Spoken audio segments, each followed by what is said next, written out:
জল বাঁচাও মাছ বাঁচাও মৎস্যজীবী এই স্লোগানকে সামনে রেখে কেলেঘাই নদী সংস্কার ও মৎস্যজীবীদের জীবিকা সুরক্ষার দাবিতে মংলামারয় মৎস্যজীবী সমাবেশ অনুষ্ঠিত হয়। পূর্ব মেদিনীপুর জেলার পটাশপুর 1 নম্বর ব্লকের মংলামারয় এই সমাবেশ অনুষ্ঠিত হলো। এদিন সমাবেশের আগে একটি মিছিলের আয়োজন করা হয়। মিছিলের শেষে সমাবেশ এবং আলোচনা সভা অনুষ্ঠিত হয়। বহুদিন ধরে কেলেঘাই নদী সংস্কার হয়নি, পাশাপাশি নদীর পাশে অবৈধ ইটভাটা এবং বেআইনি মাছের ভেড়ি গজিয়ে উঠেছে। তার ফলে জল নিকাশির সমস্যা তৈরি হয়েছে। পাশাপাশি নদী ও খালের জলে চুল ব্যবসায়ীরা বজ্র পদার্থ ফেলায় জল দূষণের সমস্যাও রয়েছে। কিন্তু বারবার স্থানীয় ব্লক প্রশাসন এবং জেলা প্রশাসনের কাছে অভিযোগ জানিয়েও কোনো সমস্যার সমাধান হয়নি। আগামী দিনে সমস্যার সমাধান না হলে বৃহত্তর আন্দোলনে যাওয়ার হুঁশিয়ারিও দেওয়া হয়েছে। উপস্থিত ছিলেন সংগঠনের মুখ্য উপদেষ্টা সিদ্ধার্থ চক্রবর্তী, ক্ষুদ্র মৎস্যজীবীদের জাতীয় মঞ্চের সভাপতি প্রদীপ চ্যাটার্জি, সংগঠনের সহসভাপতি দ্বিজেন্দ্রনাথ সিং এবং পটাশপুর 1 নম্বর শাখা কমিটির সদস্যরা। এদিনের সমাবেশে কয়েকশো মৎস্যজীবী সামিল হন।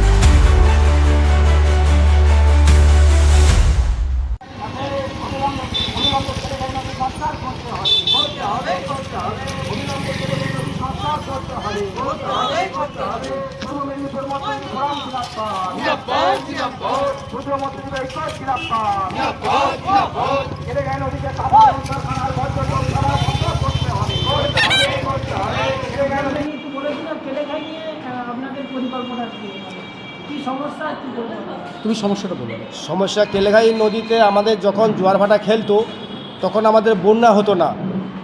ইট ভাটা এবং মাছের ভেড়ি হওয়াতে আমাদের এখন প্রত্যেক বছর বন্যাতে ভুগছি। তাছাড়া ওই নদীতে জোয়ার ভাটা না খেলার জন্য উপরে যে জল, সেই জল জমা ওর যে খাল, যে সুতি খালগুলো রয়েছে, ওর সংযুক্ত যে খালগুলো রয়েছে, সেই খালগুলোতে জল নিকাশি, জল যাতায়াত বন্ধ, যার জন্য আমরা গ্রামের জল বেরোতে পারছে না। এই হচ্ছে এই আর কচুরিপানা ভরে গেছে, মাছের চাষও হচ্ছে না। আর ওই 1.5 দিঘি টু উদবাদাল যে খাল, ওইটা আমাদের প্রধান খাল।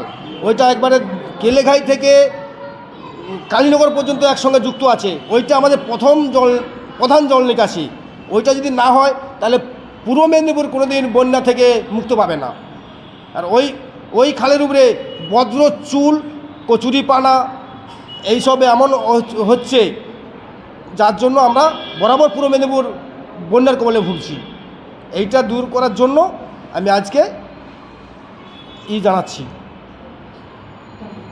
দাবি। পূর্ব মেদিনীপুর মৎস্যজীবী ফোরামের যে 2টি শাখা সংগঠন আছে, ভগবানপুর 1 এবং পটাশপুর 1 ব্লক, এই 2 শাখা সংগঠনের পক্ষ থেকে আজকে আমরা আজকে কেলেঘাই নদী সংস্কার এবং নদী সুরক্ষার দাবিতে এই একটা গণমিছিল এবং তারপরে একটা সমাবেশ আমরা আয়োজন করলাম। আসলে এই সমাবেশে আমাদের সর্বভারতীয় যে সংগঠন national federation of small scale fish workers, তার সাধারণ সম্পাদক, সভাপতি এবং অন্যান্য জেলার এবং রাজ্যের নেতৃত্বরা উপস্থিত ছিলেন। আসলে কেলেঘাই নদী সংস্কার এই এলাকার মৎস্যজীবীদের দীর্ঘদিনের দাবি। শুধু কেলেঘাই নদী সংস্কার নয়, এই নদীর সাইডে যে সমস্ত কাপড় রং করার বর্জ্য জল আছে, সেই বর্জ্য জল, কাপড় রং কারখানার বর্জ্য জল সরাসরি নদীতে পড়ছে। প্রচুর পরিমাণে ইট ভাটা গড়ে উঠেছে এবং তার সাথে সাথে অবৈধ মাছের ভেড়িগুলো এসছে। তার ফলে খালগুলো, আমাদের নদীটা সংকীর্ণ হয়ে গেছে। বিশেষ করে আমরা দীর্ঘদিন ধরে দেখতে পাচ্ছি যে নাগলকাটার কাছে একদম নদী নেই বলতে গেলে, উঁচু হয়ে গেছে, সিলটেশন হয়ে গেছে। দীর্ঘদিন ওখানে কোনো সংস্কার হয়নি। তার ফলে হাজার হাজার মৎস্যজীবী, পশ্চিম মেদিনীপুর, পূর্ব মেদিনীপুরের বিস্তীর্ণ এলাকা, তার এই সমস্ত মৎস্যজীবীরা, নদী নির্ভর মৎস্যজীবীরা, তারা জীবিকাচ্যুত হচ্ছেন এবং তাদের জীবিকা ক্ষতিগ্রস্ত হচ্ছে। তো আমরা আজকে কনভেনশন থেকে, আমাদের এই সমাবেশ থেকে আমরা সিদ্ধান্ত নিলাম, আগামী 2026 অবধি আমাদের একটা লাগাতার লড়াই চলবে। আগামী 26-এর যে সাধারণ আমাদের অ্যাসেম্বলি ইলেকশন হবে, বিধানসভা নির্বাচন হবে, সেই বিধানসভা নির্বাচনের প্রাক্কালে আমরা প্রত্যেকটি রাজনৈতিক দলের কাছে আমরা আবেদন জানাচ্ছি যে তারা যেন তাদের রাজনৈতিক ইস্তাহারে এবং তাদের যে রাজনৈতিক ইস্যু হবে এলাকার সমস্যা যেগুলো আসবে সেটা যেন কেলেঘাই নদী সংস্কার যেন তাদের কাছে প্রথম এবং প্রধান ইস্যু হয়।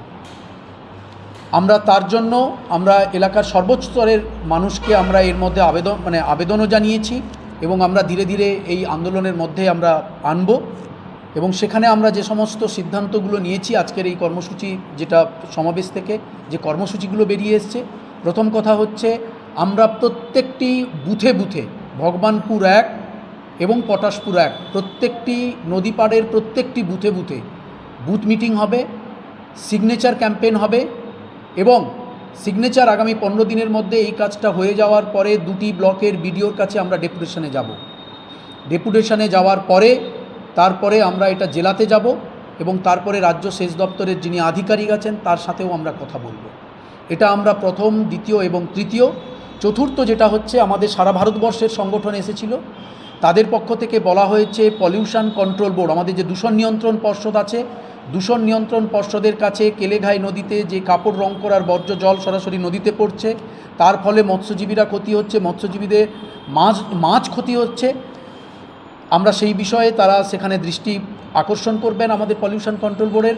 আমরা মৎস্যমন্ত্রীকে এই বিষয়টাও জানাবো। আগামী দিনে 2026-এর মধ্যেই আমরা লাগাতার কর্মসূচি, যতদিন পর্যন্ত কেলেঘাই নদী সংস্কার না হচ্ছে আমাদের লাগাতার কর্মসূচি আমরা গ্রহণ করেছি। আমার নাম দেবাশিস শ্যামল, সম্পাদক পূর্ব মেদিনীপুর মৎস্যজীবী ফোরাম। স্থানীয় এলাকার খবর পেতে চোখ রাখুন এবি নিউজে।